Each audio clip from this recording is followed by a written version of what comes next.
Hey, it's September 9th, 2024, episode 168 of Going Bracket Racing Live. You notice it looks a little bit different. We got a little different person on here. That ain't nothing to worry about over there. But George had a doctor's appointment. We missed you last week, so we're going to try to do it the only way we know how to do it. A couple guys that don't know anything about technology. We're just going to record this and put it out here a little bit later. We got to always start the show out by thanking TSR Racing Products. Go to them for your Power Glides, Turbo 350s, 400s, and 727 transmissions, BRG 3D printed parts. Anything you need, Brian Garrett will print it up for you.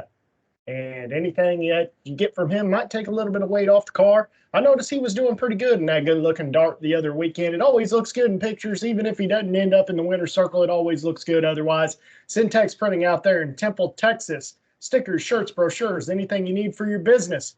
Contact Syntex Printing to get all that taken care of. Of course, this is Dylan's favorite thing. He's got a shirt on about him right now. Driven Racing Oil.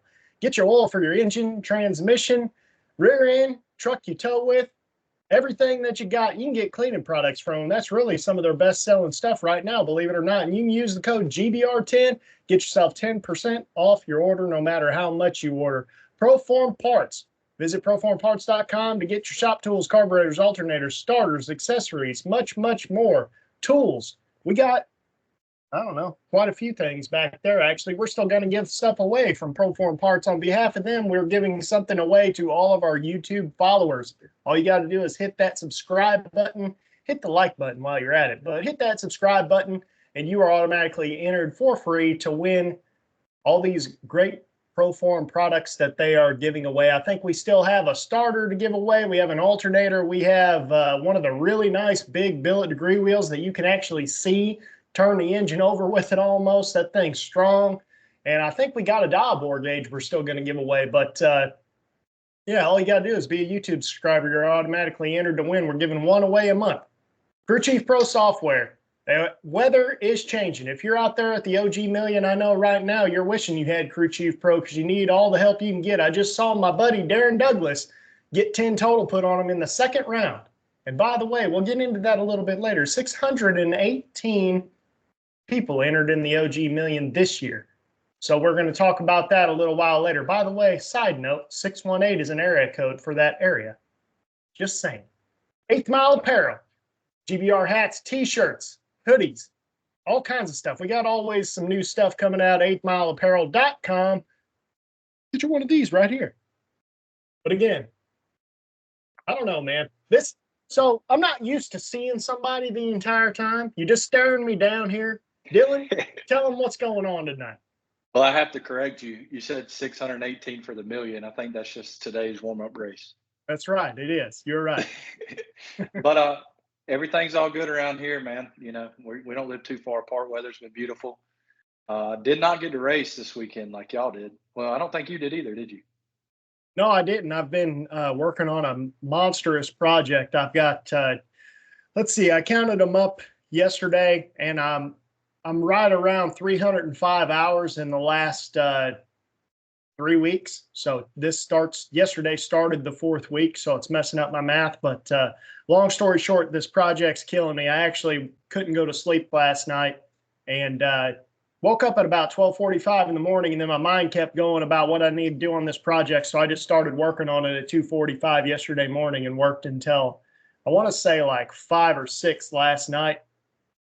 And that's been how it is, man. So at the end of the day, I run the residential side of our as-built company, and basically there's nobody to help. I mean, I'm the only one in that side.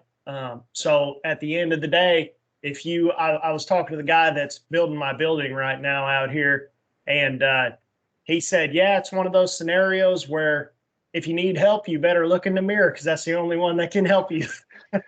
I understand that completely. Yeah, definitely. So did you get a chance to watch the spring fling at all? I was kind of keeping tabs on the later rounds. Obviously, I was working throughout the day, so I didn't get to keep as close of attention as I wanted to. But I do know a lot of our boys got a lot done up there in Bristol. Yeah, I watched Chad Duke win Wednesday night. Tuesday night. He Tuesday. won the warm up shootout, whatever the thing is. And then I was over at Brandon's on Wednesday night, and we had it on the shop, grilling some steaks and stuff, and watched our buddy Jeff Taylor, who's been on an absolute tear for the Flings this year, win yet another 50 grand final. And then, of course, I watched when our good buddy Sean, he won at one of the 50s, and Jaden Lawler actually won on the final day. And once again, like Casey said, they're all Galat boys. We hang around with them every weekend. The Galat's open, and it's pretty cool to see your buddies out there taking home some of that money. Big money too. That's the thing is that and it should also be said that the one day that Jeff Taylor did win it, which by the way, I've dubbed Jeff Taylor the king of the Flings in 2024 because that dude's been absolutely unstoppable. Won and runnered up to himself at the Spring Fling Galat. This is the Summer Fling that normally is in Columbus, switched to Bristol this year. And dude was deep every single day. Runnered up one of the days. Runnered up one of the days. Obviously won the warm-up race. Man, and then he was super deep all the other days. I mean, it's crazy, man. I thought for sure we were actually talking. I got to give a shout out to another one of our North Carolina buddies, Richie Howard, because he was out there, man, just going round after round after round. Attaboya, show enough performance, got that thing repeating on the mountain. Dude, I'm telling you, man, I was ecstatic. Richie was in like 5th or 6th round. And as far as I know, Richie hasn't really been racing for a terrible long time. Good dude. I wanted him to win so bad. Even though, sorry, Richie, but I'm telling you, man, I feel like if you got interviewed in the winner's circle, I don't know if any of us could have understood you because I think you would have been hysterical, and you know it. Dude, when I was watching, I watched Jeff Taylor all weekend because him and Brandon are really good friends. And dude, he was just 475 dead on every pass. And if he let go, unfortunately in that final, he missed it and he was 30 or whatever. But I'm telling you, dude, that car was dead on every round this weekend. It's so hard to make your stuff good at Bristol from what I hear. I've never been, but I think I'm going to get there next year. Yeah, we definitely need to make a trip out of it for sure. I just feel like Bristol's kind of one of those. It's almost like the OG Million. I feel like Bristol's one of those places you just need to go run there just to say you've been there almost. I think I don't know. There's a lot of tracks like that. Like for me, that was Darlington. Like I just wanted to go to Darlington because I had seen Darlington growing up and so many big things happened at Darlington. Like Bill Coolman, who's from the St. Louis area, was the first door car to go 200 miles an hour there. It was just one of those things where I always wanted to go there. And Bristol's kind of one of those things for me also, just because they say the atmosphere is just different. And the coolest part is if you go to Bristol and you have a long event to go to, you'll notice like there's a lot of major events there. Well, the reason is it's because, I tell George this all the time. You can go to Bristol and you can bring your wife with you. And if you have kids, and that's like a playground up there. So you can make legitimately like you could go racing, take like a week and a half vacation or something, go racing. And I think there's a lot of guys that go there to stuff like the WFC is there. You go there and maybe you say, okay, if I lose, I just won't buy back and we'll go to Pigeon Forge or we'll go to Sevierville or something like that because it's all right there in that area. Yeah, within an hour of each other. Hey, did you see Jared and Steve are bringing the Thanksgiving race? They're going to take it over at Piedmont. I did see that. Yep. I get to finally race the Coldberg Racing Promotions race. So Thanksgiving weekend, right? Yeah, yes, sir. Yep. Yeah, that'll be awesome. It's great to see them do that because that's always been a staple event. I want to say just a couple of years ago they had almost 600 cars there, and that was before it was common to see these sixes in or even fives. I want to say that particular year we had very good weather, which that time of year out here is hit or miss. It's either going to be terrible or it's going to be perfect. And if it's perfect, everybody's coming from everywhere because there's a lot of places in the country that can't race probably after about September 30, somewhere in there. You're hit or miss starting October, especially around here. As you lived here for quite a few years, Now the rain and during the winter that we get is ridiculous. Um, and it's looking like this year we might have to have a cold winter. I mean, it wasn't but like 79 degrees today, and it's been like that for a week now. So excited to see what the weather's going to be like moving forward, because I got a lot of races on the schedule for October and November, as you do too.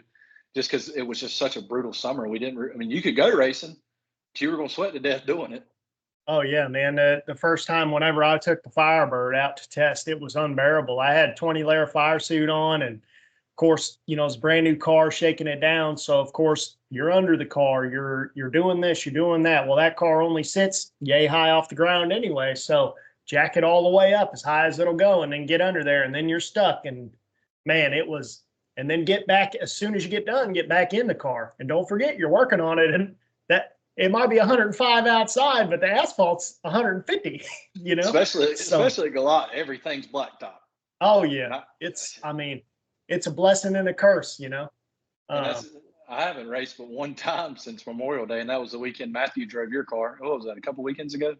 Finally escaped work, got out, and was able to race. But old Matthew, he can get it done, man. It's he's a soft-spoken dude, very calm. The exact guy that you want in the car. Some certain things worked out where he couldn't run his stuff. And I said, well, I got to work because, like I said, I've been working on this huge project. I said, all my stuff's still in the trailer. You want to just go take mine?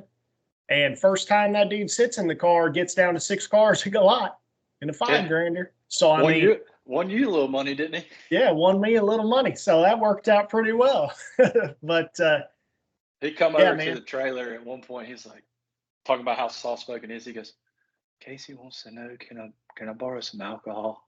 I'm like, yeah, man, I got you. There's 20 gallons in here. I'm not making it past third round either day, so we're good.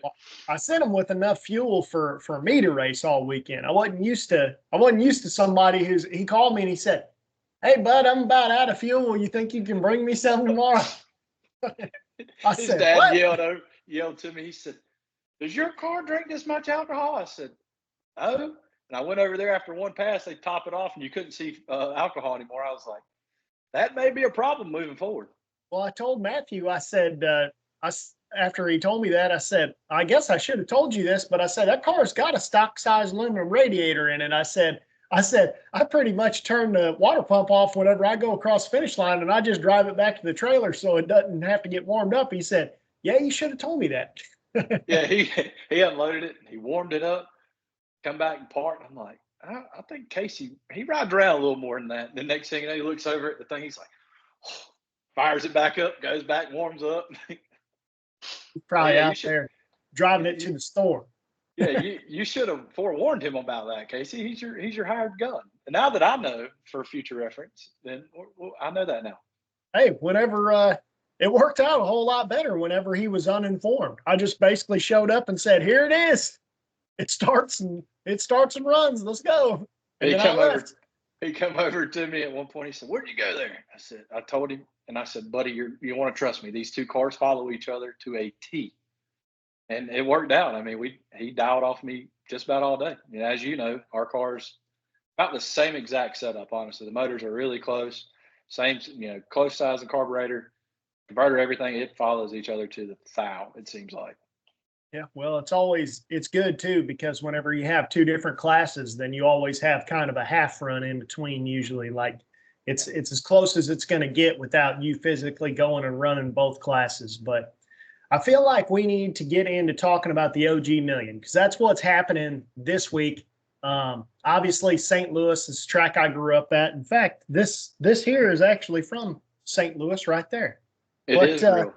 It is real. Yeah, it is real. I picked it up. It's not just a picture that's sitting over here, guys. It's not one of them fancy backgrounds. But are you sure they didn't give it to you just because they felt bad about it for you? I don't think so. I used to be good. They might do that nowadays. If I showed up with one nowadays, you can wonder about that. But back in the day, it was all right. I got a couple things to prove it. But dude. First thing I want to talk about, I guess, with the OG Million is 618 entries in the 20 grand warm-up race, which we talked about during the intro. Is there going to be a time because they said there's so many entries. Obviously, we're not going to start off the very first race of a full race weekend. I think they got 3 or maybe even 4 50s along with the OG. Obviously it's Tuesday. We're running the warm-up race on Tuesday right now. They said specifically no buybacks. There's too many entries, no buybacks. Is there going to be a time in the future, do you think, that we're just going to flat out say this race is a race and that's it? And you got one shot, and maybe not necessarily one shot. Maybe you have the ability to double, but no second chances, no buybacks. If you want your second chance, then you better double. What do you think about that? Well, I mean, it's definitely you're seeing car counts continue to rise. I've heard since I started drag racing in 2020, it's gonna hit the peak at some point. We're gonna start crashing. We haven't seen it yet, and that was 4 years ago. But taking away buybacks I understand where they're coming from. But if I was going to travel all the way to St. Louis, I'm obviously going to double already, so I wouldn't be upset with buybacks. But some people they can't afford but one entry, and they're not going to travel 10, 12 hours without a buyback. So it forces everyone to double. So it's kind of a double-edged sword at that point. I mean, yeah, you're taking a round out, but you're taking just as long to run first round. Right. And man, it's hard to say though, because did all those people, of course, these people didn't know ahead of time, so it's so that's true. And I know again, one of our mutual friends, Brandon, whenever he went to Bristol, it was kind of one of the first places where they really said, hey man, we got so many entries. Like they said before the race even started, we can't do buybacks. It is what it is. But that's what he said. He said, man, if I would have known this, I wouldn't have come all the way this way and only had one shot or whatever, So, and I understand that. But what's crazy is, I've heard for ever since I've been born, basically, how racing just isn't what it used to be. And I just don't see how that's true because, look at the car counts we've been having for big money bracket races. Look at Wes Buck's now going to do a Pro Mod series, a 3 or 4 race Pro Mod series over the winter time when nobody else is racing. They're paying $150,000. I want to say this weekend in Kansas City, Missouri for Pro Mod SmackDown. Speaking of, Mark Mickey just set the record, went 225.9 miles an hour in the 8th mile in that turbo blue Camaro. Mark Mickey transmissions. So wow. Yeah, but what I'm saying is that I kind of feel like there's actually a resurgence in drag racing. I feel like there might be enough cars out there now where it's actually more affordable than people think. I think that a lot of people think it's unaffordable because they're watching races like the OG, what we're getting ready to talk a bunch about. They're watching races like the Spring Fling that we just got done watching last weekend. And they're comparing that to what it's like every weekend. And that's not true. That's always on. And obviously that's being supported. So that's first of all, it's being supported. So you can't say it's dying, or you can't say it's too much either. Seen a lot of people talk about barriers to entry. Well, to be honest with you, your racing program is the perfect example of there's really not a lot of barrier to entry. Like, what did you give for your car before it ended up being today? Because you bought an entire racing operation all at once, didn't you? Yeah, so I bought my race car turnkey. It was when it was going 720s for $7,500. And then I just went and bought a base model 24-foot enclosed trailer for like $6,000. And that's how I started. Now the car goes 650s. I've had, thousands of dollars worth of motor work, bought a new trailer. But when I started, it was like taking baby steps. And eventually, get older, promotions at work, you make a little bit more money. You see all your buddies with all this nice stuff. You're like, I want a little piece of that. Mm-hmm. And so you just start upgrading your equipment. And yeah, man, I've seen a lot of stuff on social media where everybody left Bristol and went straight to the OG Million. And I was thinking to myself, I wonder how they can afford to do that kind of stuff. And, obviously people win thousands and thousands of dollars at these races, but I mean, travel and expenses and stuff, I couldn't do it. I can tell you that much. But there's plenty of people who can though. That's the thing is that, you're not required to go to the Spring Fling. you're not required to go to the OG Million. Do you want to go? Of course, we all want to go. Of course, we all want to participate in that stuff, especially spring fling at Galatz right in our backyard. Ultimately, I think what a lot of people miss is that just because somebody has a toter and a stacker, I mean, there's a couple of our buddies have extremely nice stuff. Like they're in a totally different world than us, but we all race locally at Galat every time they're open. And we're all still there running the same class, and we all have the same opportunity to win. Ultimately, I'd love to have that level of stuff. You just need to choose, like, can you do it? Can't you do it? There's no problem if you can't.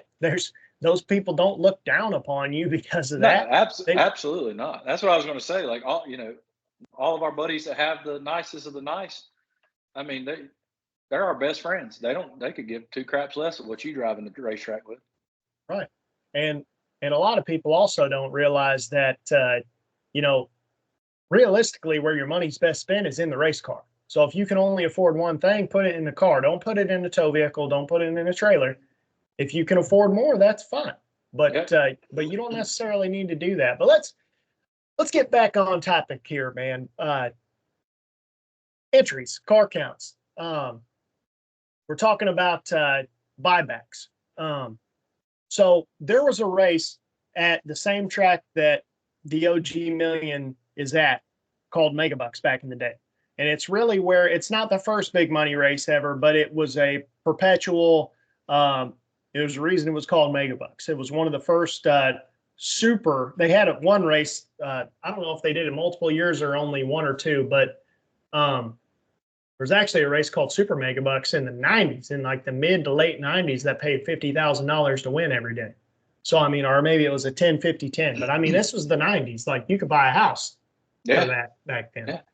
Yeah. Those days are long gone. We know that. But anyway, the fact of the matter is the way that race actually works, and I forgot about this till my dad told me about it the other day, but I remembered you could enter up to 4 times. But what I didn't remember is there were no buybacks. So that was kind of I think maybe Ten Tuck did that for a little while. Yeah. Because I think there's a story where Bryson Scruggs might have bought like 10 entries at one point. He just kept sending someone back to the booth, or maybe it was Lynch. But you can only carry 2 to the second round, correct?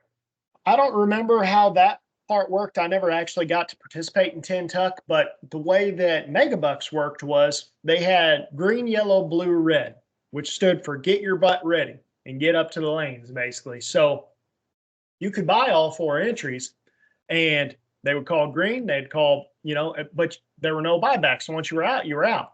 So typically the average guy would, lose an entry, say, if you're above average, let's just say 4th round or something, you drop an entry. But at any given point, let's say there's 600 entries first round. Well, the thing is, there's for sure only 300 entries for the next round, because even though you had 600, 700, 800 entries, it's always dividing by 2. So it makes it a manageable race, because really the reason why a lot of these races, in my opinion, can't get finished is because of the re-entry round. It's because of the buyback round, because it's one more round that you have to deal with the same amount of cars. So I wonder if it's time at some of these big events when you're getting, I feel like the sweet spot to be able to get a race done, and Britt Cummings said this with Great American Bracket Races, Galen Rollison said it as well. It seems like the 375 to 395 number is something that can make you get the race accomplished all in one day. Anything more than that, once it turns into a 4, it seems like you really have a problem. If you have a curfew, or if you have an oil down, or if you have weather, it's nearly impossible at that point. Now, we've seen people do it, and those are usually the guys that get it done, is Great American, Spring Fling.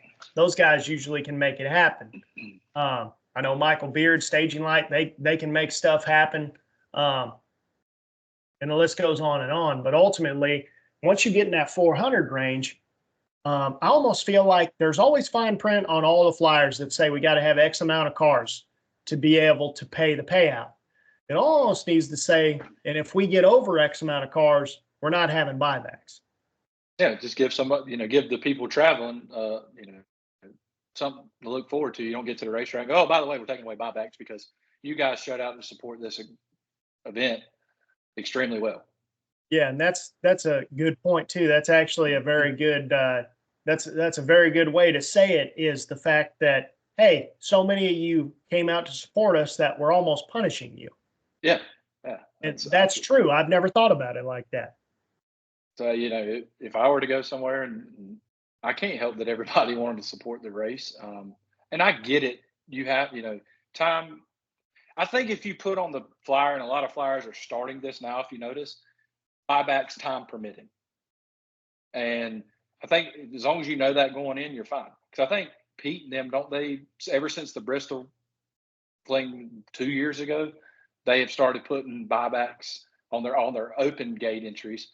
Buybacks time permitted. That's understandable. But you can't just show up to a race, it's advertise the buyback, and they just come up right before first round. By the way, we're taking away buybacks. Right. Yeah, and ultimately, I feel like, given the choice, I'd rather have a time run during every day of racing versus having buybacks. If you had to use the time anyway, because it takes the same amount of time, really.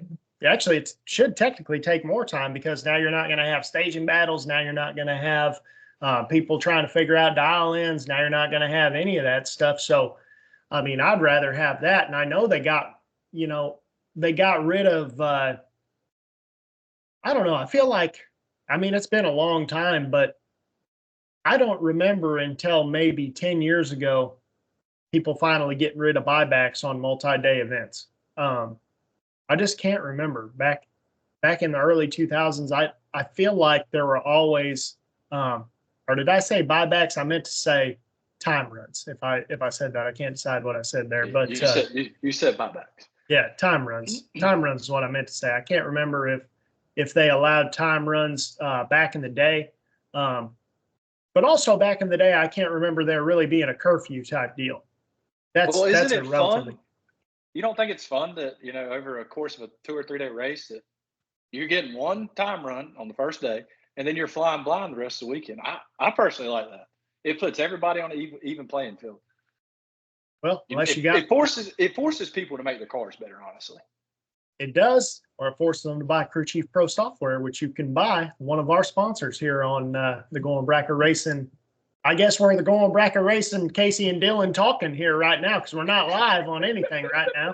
Nope, unfortunately not. Yeah, we'll upload it to YouTube and Facebook later so you guys can all see it. We know you're all watching the OG Million anyway, so it's no big deal. My phone's lighting up over here, distracting me. So let's talk about the number of entries we're going to have this year, because George and I last year said this was going to be the record-breaking year last year, that 2023 race. George and I have said since this channel's inception, that the OG Million needed to be in St. Louis. And it wasn't just because obviously neither one of us live there anymore, so it doesn't benefit us. Realistically, if in my scenario, if I really wanted to run the OG Million, I'd be like, come to Galot, guys, come on. Or at least Bristol. Come to Bristol. Yeah. It's just a simple fact that St. Louis, the reason St. Louis was the city that it was, and the gateway to the West and all that stuff, was because that's literally almost the center of the entire country. There's like 5 or 6 major highways that intersect there, all within St. Louis. The reason St. Louis was the manufacturing hub that it was and the major city that it was, it gets diminished because of Chicago. It's a long way from Chicago. It's really not terrible far. It's like us going to Bristol. But the fact of the matter is that, GM used to be there. There was a ton of, I'm sure they still are in some capacity, but not like they used to be. But it's just easy to get to. There's a lot of stuff to do. Literally 15 minutes away, there's casinos there. There's all these super nice restaurants. There's really nice downtown area, breweries, like all kinds of stuff just right over the river. And more than anything, Gateway was one of the original super tracks. It is 100% asphalt everywhere. I'm talking like you can park. I bet you even 20 years ago, whenever I was racing there all the time, I don't think you would have a problem parking 1,000 people there, 1,000 different rigs. They have a circle track attached to the property. Yep. People park in there for the national event. They have obviously all asphalt pit area. All the spots are marked. You can park. It's a mile long, so you can go as fast as you want to go there. You can it's legitimately from the starting line to the sand trap is 1 mile. So you could run a pro mod there, 1/4 mile, and stop without parachutes if you wanted to. I mean, it'd be hairy, but you could do it. It sounds about like Rockingham. It's basically Rockingham, only 30, 40 years newer. Yeah. I was about to say, I mean, obviously they're doing all the upgrades over there, but the track is a mile long. It's a long shot now. Right. Yeah, you never get there. That's what you told me was whenever you finally run there, don't hit the brakes. No, just throw it in neutral and coast. When I was going 740s, I had to pull it back in gear to make the turn off. So number of entries here for the actual OG Million, because remember, it's only Tuesday. There's people who still are on their way there or had to work at least until Wednesday or something like that are still going to be coming in. 618 entries today. So what do you think? I guess, first of all, what do you think the number is going to be for the 50s starting tomorrow? You give me your number first. I want to hear yours. I can't imagine it being lower than 675 tomorrow. Are we talking about for the OG or for the rest of the week? For the triple 50s. For the 50s, I would say I wouldn't be surprised if it hit 700, honestly. Okay. Already tomorrow. I'm getting ready. I'm pulling up Facebook right now to try to figure out what the flyer is so I get this right. They just have 1,000. Here's the race live right now. So if y'all want to see that. The Million Online, for whatever reason, that website always screws me up. Yes. I'll give you an exact number. I'll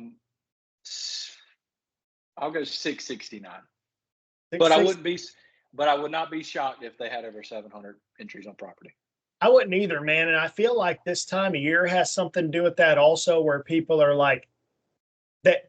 This far in the year, if you've raced a decent amount, I feel like you could justify saying, okay, I'm going to go here and spend a whole bunch of money. And if I don't win anything, I can be done and I can be okay with that. And if I do win money, there's still plenty of racing to be done the rest of the year in the Southeast. So I think they're dealing with some weather Friday and Saturday. So that might alter some entries. Right. Which that's tough. I feel like because this is another thing that makes it good that it's a Gateway. It's all asphalt. So while people might not show up to certain places because they'll be scared they're going to park in the mud, we were just talking about these big rigs and stuff. They get stuck really easily. Those things are terrible in wet grass. There is no wet grass there. There's no mud there. So you don't have to worry about that aspect.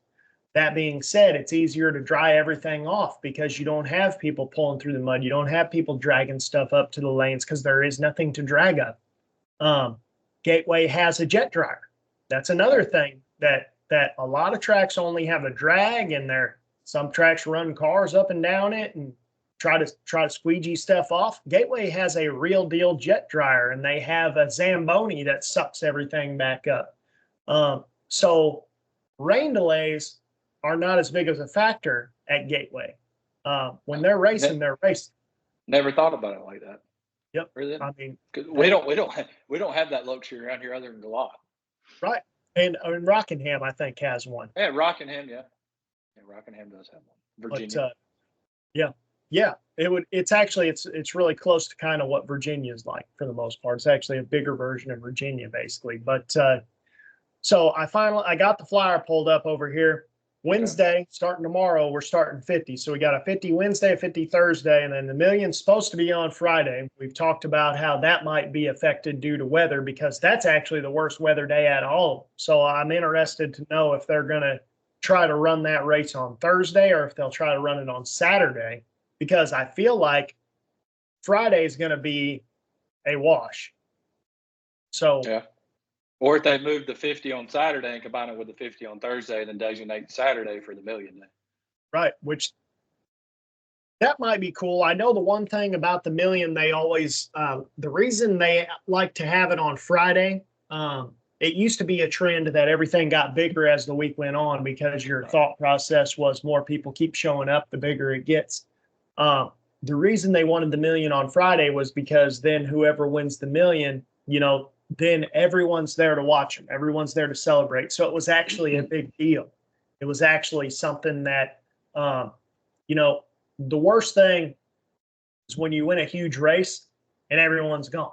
Nobody saw Yeah. it. Everybody's going to know about it, but you don't, you're on your own here. You're like, especially if you're a type of guy that you traveled across the country to go there kind of by yourself and you show up there and like, you don't have anybody. It's like, so at the end of the night, it's you and who you ever won in the final and the photographer. And you're like, yeah, by myself, biggest race ever. I can promise you, I'd find somebody to talk to.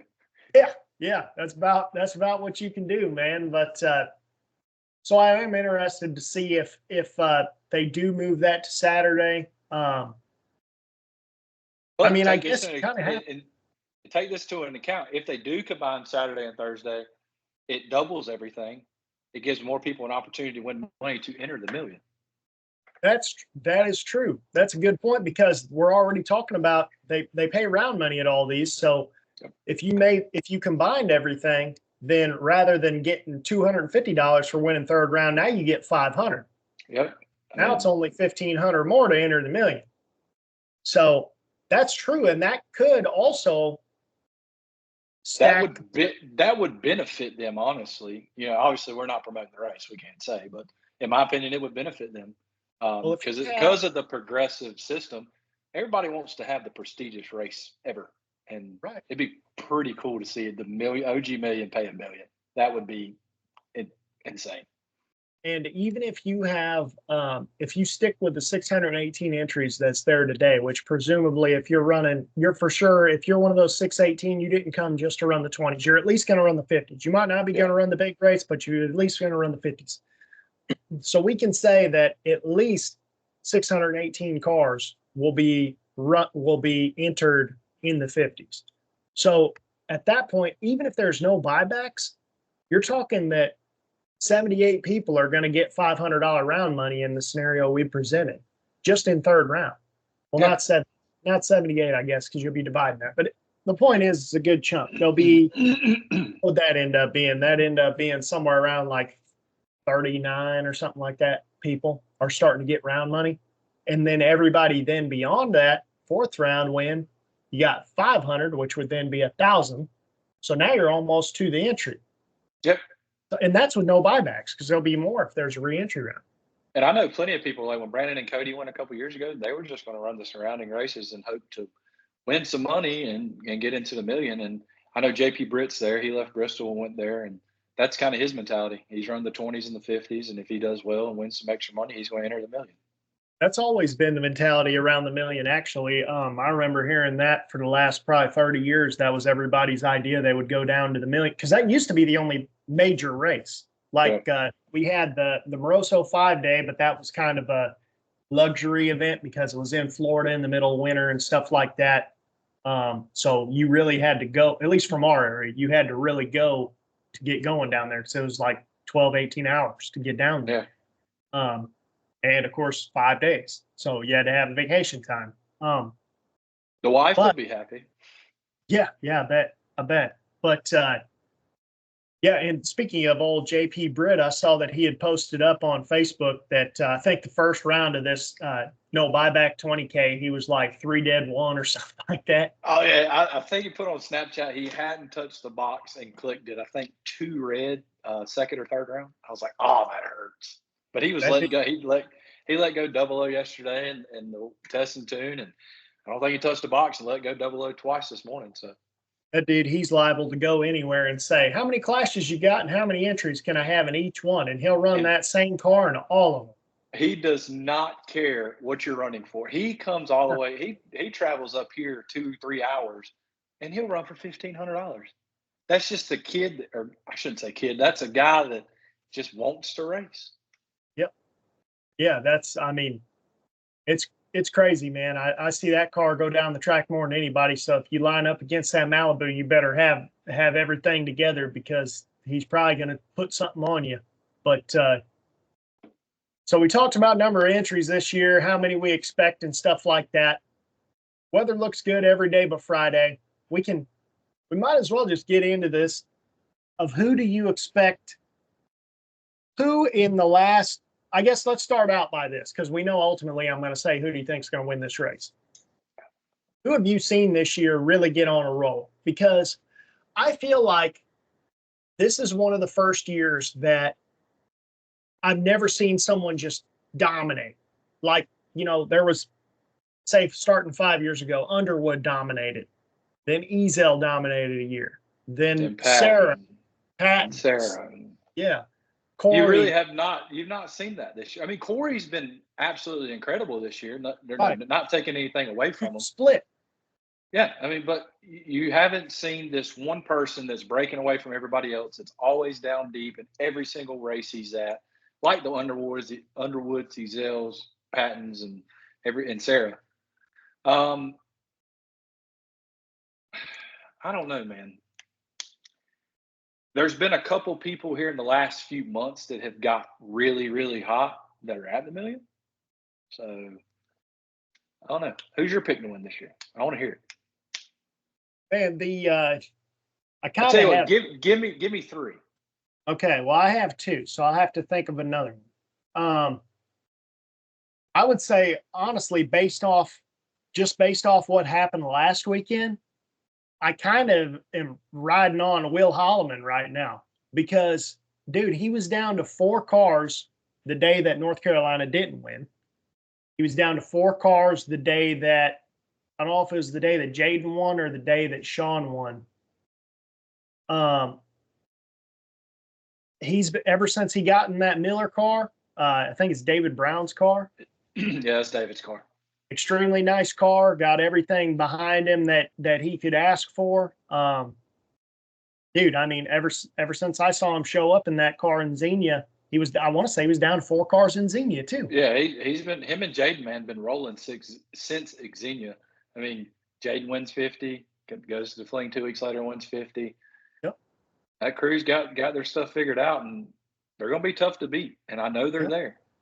Obviously, my second pick is typically my first pick, but Corey Galletti.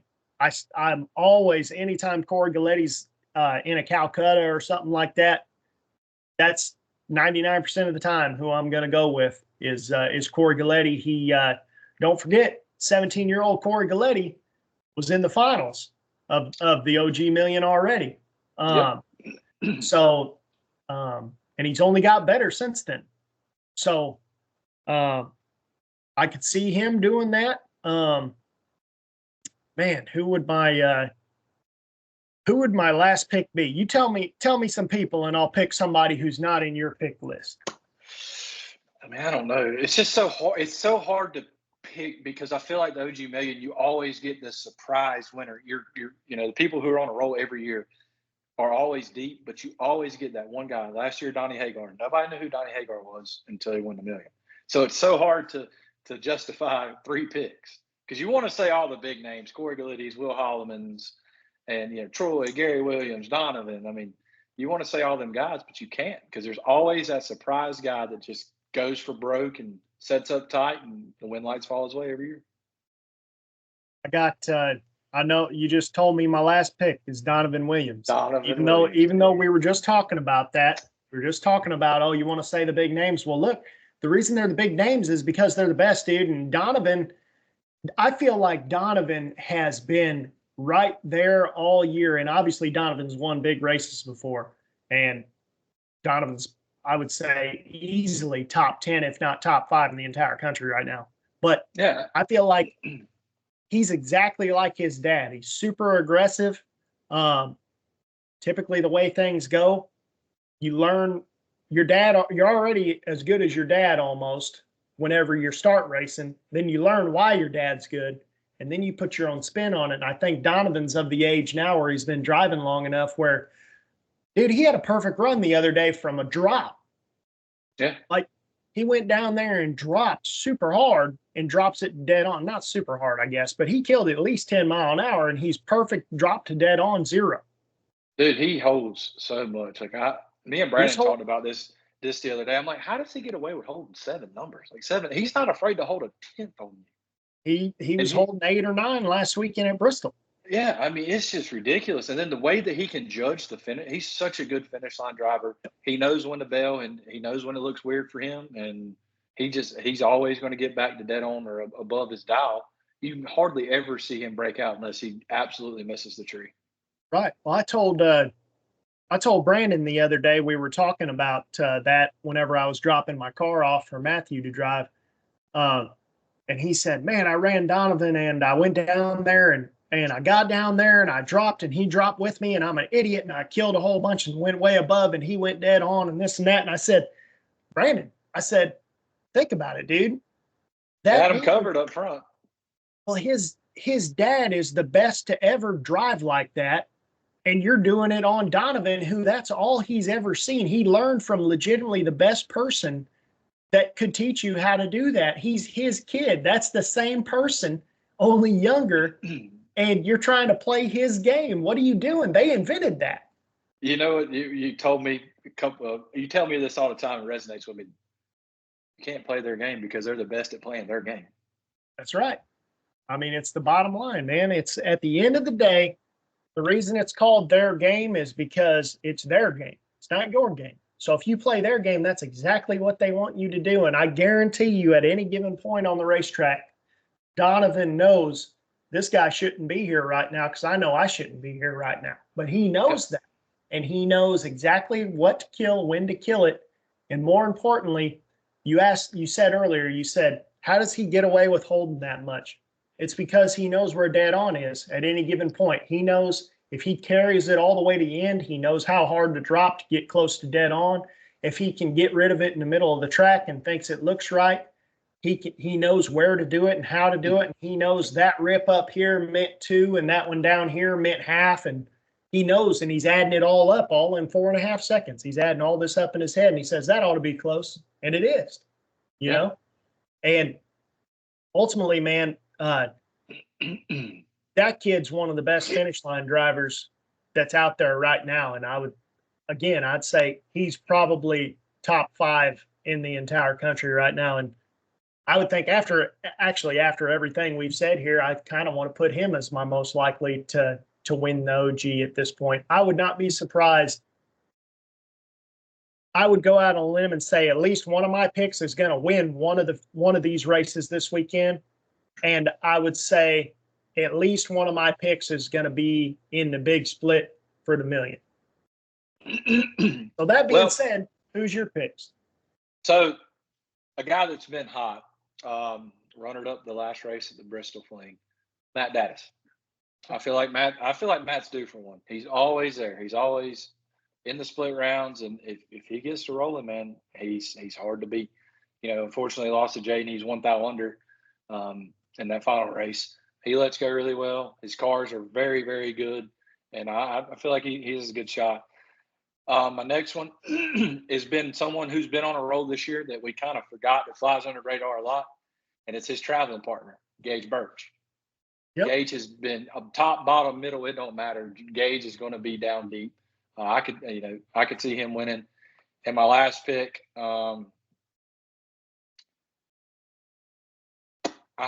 this one's going to be a wild card because you don't see him much anymore. But Champ driving Chris Bear's dragster. Yep. Champ McCory, another one of those guys that always knows where dead on is, and you don't know all you know is whatever's on that dial board is he's going to run that. You don't know how he's going to run it, but he's going to run it, and it might be spraying into it or backing up into it, or he might run it flat out, but it's going to run whatever's on that dial board. But yeah, that's my 3. I'm riding the Dattis and Birch and Champ train. But we'll look back on this and be like, wow, we kind of butchered that one. It's hard to say because, to be honest with you, the way that I always do this when George and I do it is I average everything based on what we said and figure everything like, okay, this guy goes here because he was in this spot and he was in George's this spot. And believe it or not, it actually turns out to be very close, only with 2 people. If I had 5 or 6 people in there, I mean, it would be, I mean, I feel like we could almost judge some races. We need to start doing that, make some money. But Yeah. yeah, either it'd be better if our names were on that list, but I don't see that happening anytime soon. Can we honestly see a double up Donnie? Think Donnie Maybe. goes back to back? Maybe, man. It's people forget that week that Gage went all the way. He split and quit with Donovan in the finals. Donovan might have won one of them. To be honest with you, speaking of that, I was talking about Donnie Hagar. Oh, man, that gets into a whole deal of, obviously he'd be running the no box side. And I have a theory on if you're a Donnie Hagar or a Nick Hastings or a Rick Bear or a Lucas Walker, John Renalowski, I think that I think there's such a spread between, I think top bulb guys, here's like the upper echelon, and you're just right there if you're an average, to above average racer. But I think in the foot brake side of things, I think there's Nick Hastings, Donnie Hagar, all the guys we were talking about up here. And I think your above average is down here. Yeah. You're in your bottom. I'm below that. Yeah. Well, I mean, I just think that there's such a wide spread because I think those guys are so capable of being 00 off the foot brake that I think if you're one of those guys, you're better off going through the no box side because on average, I would say, well, you run no box all the time. On average, I would say where you're going to be in front a lot, I would say, be like a 10 to 15, somewhere in there. I'd go 10 to 30. So 30 off the foot at most races, not these big money races, but your local races, 30, you're still in the race. So if you're a guy that can consistently be even high 00 to low teen, I mean, as long as you have a car that can hit the tree and go down on, you're going to win most rounds, foot brake. Whereas in top, well, your problem is you're either 30 red or you're 100. Yeah. Typically a problem. Yeah. Okay, move on. But obviously, top bulb racing, you need to be, out here racing, you need to be pretty much 15 total, which is B00 and then be dead on at the finish line, bare minimum. That'd be 18 total. So I just think the room for error is so much smaller. And the one thing, me and you talk about this all the time, the one thing you can practice being a top bulb racer, hit the practice tree at home. Now, you can do that foot braking, but you can never, I guess if you're a person that a lot of the tracks that aren't the Southeast, you can leave on a button. You just can't have a delay box, which I think is stupid. I think if you can have a trans brake, just run top.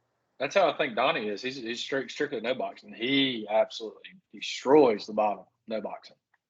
And you can never simulate foot brake racing. You can never simulate stalling it up on the converter and holding it because you know how it is. If you're a guy who stalls it up to 3,000 or something, it's going to try to start pulling. Now you're not staging the same versus staging at 2,800. So it's there's just a lot of differences, and that is a lot of the reason why I think that, number one, I think the bottom bulb should be foot brake only. Number two, I think that an above average bottom bulb racer could be an above average top bulb racer, but I do not think an above average top bulb racer could be an above average bottom bulb racer. Just like I think that we'll say average to above average bracket racer, I think would be an above average professional level racer because Travis Harvey just got in Swanstrom's car and won $200,000 grudge race against Fletcher Cox and waxes people on the tree all the time because Travis is a bracket racer. Can we give a shout out to our boy Dan Fletcher? Runner up at the big guy? Yeah. We'll give dude, did you see that was Dan Fletcher's 164th NHRA final round? Yeah. NHRA final round, not all the other ones he's won. He was pissed. Did you see his Facebook post? He was pissed. He's like, he had a rough week. Yeah, he had a rough weekend. If y'all haven't seen, I think he was entered in stock and super stock. Something happened. He went to Edgewater to test the super stocker, loaded back up, went back to Indy. It was a cliche, but yeah, shout out to Dan Fletcher for running it. I want to say it was stock at the big guy. He was in the white car, the ATI car. Yep. When you said professional racer, that kind of brought that up for me. Yeah, looks like Tim's know that Yeah, car. they're identical. You can't ever tell. Those guys got so many cars that you don't ever know what's going on. You just know that one of them's in it. That was the driver not on file car for a long time, wasn't it? Or was that Tim's car? Yeah, that's another one, dude. Tim, I absolutely hate running Tim when I have to run him because, of course, we have to deal with Dan and Tim and their whole crew. I think they're bringing everybody from New York here to race with us, and them boys are ridiculously good at racing. Hey, man, it's at the end of the day, that's where Biondo and Fletcher are from. So, yeah. You know, that's all they ever knew is if you're going to beat those guys, you got to race like those guys. And that's the reason everybody out here is so good. I feel like your normal, like third or fourth rounder out here, I think could go anywhere in the country and just wipe the floor with people. It's so you're saying I can go to the OG Million and have a chance? You might, if you could not be 30 to 100, if you could actually, you had a I really good red light spot the other day. Oh, I sure did. I come off the trailer. I was 2, and I was like, yeah, boy, we're going to have a good day. Brandon looks at me and goes, you'll lose first round. Joke's on me. I lost first round. I was 20 red. Then I back it back up. I'm 20. And I'm 20 red again. I'm like, I got a good spot today on the wrong side. Come back next morning, click it, 20 red again. And then 1 second round, I think I was 20 on the tree. So you see where I'm going here. Third round, 25 red again. So that's whenever I called. That's whenever I called Bruzy and I said, I need a converter that can knock 30 out of this. That's what I need. And I'm not touching I got anything on my car. Okay, I'm just going to run your car at Fletcher's race, and we'll save mine for the 20s at Piedmont. But anyway, there we go. I'm excited for the million. It's one of my favorite races. I will stay up late as I'll get out to watch that race. I really wish they'd do it at like Bristol or something, just one time. I'd have to go experience it. I'll tell you what, I don't see it leaving St. Louis with the car counts they've had. I wouldn't blame them for doing that. And to be honest with you, one of these days I'll make my way out there to do it. I want to run it one day. I just got to get my money right. I got too much going on. I got a little kid. Maybe whenever he gets bigger and gets out of daycare and stuff, y'all can feel that whenever you know, you don't know what it's like to pay for daycare. Everybody out there in TV land right now watching. Dylan doesn't know, but one day he's going to realize it too. And I tell you what, it takes a whole lot of racing money to be able to pay for daycare. So, or if you have another hobby like I do that I've been focused on, not racing. But yeah, man, we might as well close out this show. I appreciate you standing in for George. He had some stuff that he had to do tonight, but we wanted to get everything out for everybody else. It couldn't be live. We're going to upload it. In fact, our buddy James is actually texting me right now. He says, no show tonight. Troy Abercrombie, same thing. I got everybody texting me wondering what's going on, but we promise we'll be back live. We always end up coming back. Thank you. Sorry for not being able to play the commercials on the show to the people who support this show. TSR Racing Products, BRG 3D Printed Parts, Syntex Printing, Driven Racing Oil. Use code GBR10. Get yourself 10% off your order for anything you order from them. Proform Parts, appreciate them doing all the giveaways on the channel. Don't forget to be subscribed to the YouTube channel so you can get entered in those giveaways absolutely for free. Crew Chief Pro Software. I want to send a shout out to Don Higgins over there and wish his wife well. I know she was having some health issues the other day at the U.S. Nationals and everything, so hope everything's well with them. And, of course, again, if you want some of this GBR merch, you want to support the channel, support us, 8thmileapparel.com. That's where you get all those GBR shirts, merch, hats, hoodies, anything you want. And other than that, thanks to Dylan for standing in for George this weekend, and we will see y'all next week. Hold on, Casey. Hold on. All right, well, hold on. What do you got to say? I know I'm not as good as George, and we're going to hear that. But didn't you want to pick what we were giving away this month? Oh, yeah. Yeah. Good point. What do you want to – I'll let you pick. Look, okay. All right, let's see. We're closing in on the winter time. We are. You know what my pick's going to be. We got a high torque mini starter. We got – what else we got? I'm opening the envelope like one of those showcase showdowns or whatever. Deal or no deal?